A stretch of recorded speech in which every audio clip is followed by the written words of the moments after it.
1757 June অমাবস্যা রাত্রি বৃহস্পতিবার নবাবের সঙ্গে ইংরেজের পলাশীর মাঠে নদিয়া ডিস্ট্রিক্টে যুদ্ধ হয়।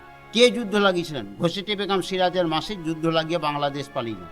সিরাজদৌল্লা বললেন, আল্লাহর আশীর্বাদে আমার এতই কপাল খারাপ, আল্লাহ সেদিকে ঝড় বৃষ্টি তুফান আমার ভারত ভিজে দেয়।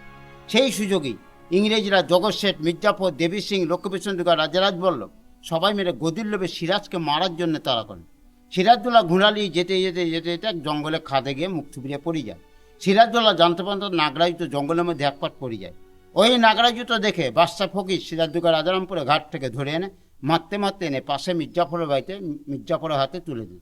মির্জাফর সুসম্মানে সিরাজদৌল্লাকে সোনার কারাগারে বন্দি করে রাত্রিরে বাংলাদেশ পালিয়ে যান।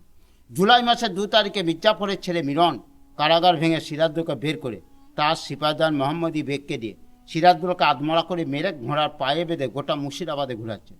যা মাংস টাংস ছিল সেইটুকুন বস্তায় করে কুড়িয়ে নিয়ে গিয়ে গঙ্গার পাড়ে খোঁজবাগের নবাব শাহ ঘষেটে কবর হয়।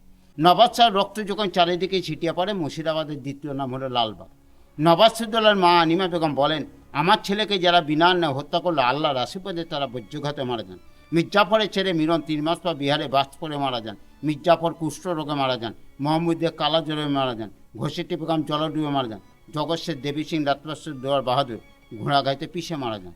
সিরাজের মায়ের অভিশাপ লাগলো। এটাই হচ্ছে মুর্শিদাবাদের প্রথম ইতিহাস, নবাব সিরাজদৌল্লার জীবন।